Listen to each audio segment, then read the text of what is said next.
everyone. If you have difficult time understanding facial expression, particularly eye expression, today's video is for you. And I have a very special guest today.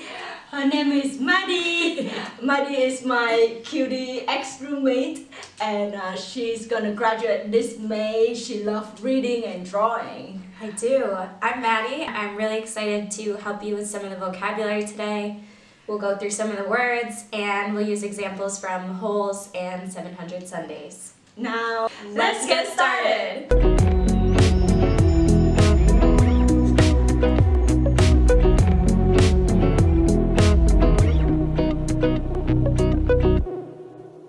The first group of the words is called quick and long. So the first word is to wink. To wink is to close one eye for a short time, like this. I think we can wink when we want to greet someone, right? Mm-hmm. Or if we share a joke, a secret. Mm-hmm. You can also wink when you're flirting. How do you flirt? Flirty wink, just like...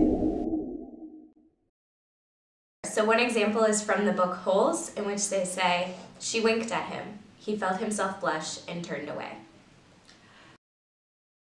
Word number 2, to glance. To glance is to give a quick, short look. You glance when you want to quickly check on something or quickly look at something. Yeah, usually it's a head turn.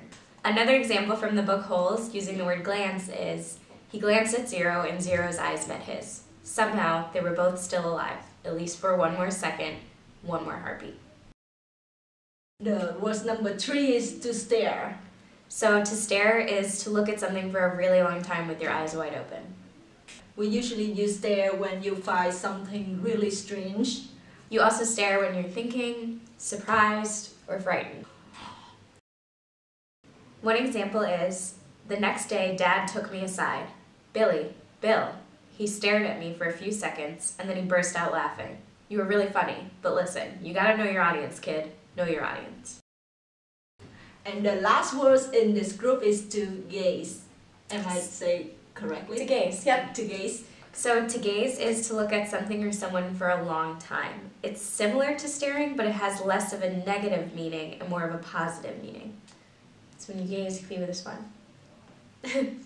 So I think we don't gaze when we frightened, right? We gaze when we admiring. Mm-hmm. We can also gaze when we're surprised. Yes. Right. Okay. You can also gaze when you're thinking about something else. Sometimes a gaze is like staring, but less focused on what you're looking at. Cool. An example of gazing is, "But now, as he sat gazing at Big Thumb in the meadow full of flowers, he couldn't help but wonder about it." Wow, it would be really boring if you just simply say looked, but now I can imagine we can use different words to express our looked, right? Right. In literature, they try to use more interesting or informative words, so that's where you'll run into some of these facial expression words. Great! So the second group will introduce some words that go over eye expression and some other facial expressions to show disagreement, anger, worry, or unhappiness. Most of these will have negative meanings. Our first word in this group is to squint. So how do you swing? I would squint like that.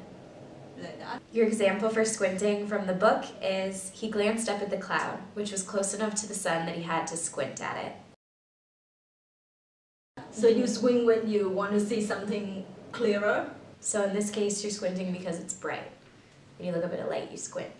Can we also swing when we disagree with something? Definitely. Or doesn't like something? Yeah, you can squint when you disagree with someone or when you want to show a negative feeling towards them. The second word is to frown. So to frown is to bring your eyebrows together and then to turn your mouth downwards. How do you do it? So when I frown, I go... I guess to frown is the opposite of to smile. Right? Yes. So you frown when you're angry, when you're upset, when you're worried, when you're sad. It's kind of a universal sad face. Your example from a book for frowning: "The older relatives weren't as much fun. They always looked miserable. They had faces like fists, always with a frown. I called them the upside down people, because if you put them upside down, they would look so happy." So you frown, and then upside down you smile. The third word of this group is to scowl. So to scowl is to look at someone or something with a very annoyed expression. I was going to write a letter for my mother. Your mother left Squid? She worried if I don't. Squid scowled. Last words of today is to glare. So the first meaning of glare is to shine too brightly. Your example from the book of the first meaning of glare: a short time later, the mountains were no longer visible, hidden behind the glare of the sun, reflecting off the dirty air. But if we're talking about eye expression, it means to look at someone angrily without moving your eyes. Yeah. It's almost like a stare, but a little bit more angry. Gotcha. Can you also use glare when you want to frighten someone or when you want to threaten someone? Definitely. Glare can be used to show anger also. When you glare at someone, you're staring at them with eyes that aren't moving, but eyes that look mean. Mean. Yeah. So can I say my mom glared at me because I do something that offended her? Definitely. Okay. Moms do a lot of glaring. That's all the words we want to talk today. Now, time to review. Our first word today was to wink. Our second one was to glance. The third is to stare. We stare. The fourth is to gaze. So this is your positive one. Good. So gaze is more positive. Gaze is more positive than glance and stare. Gotcha. So the fifth in the second group was to squint. Then to frown.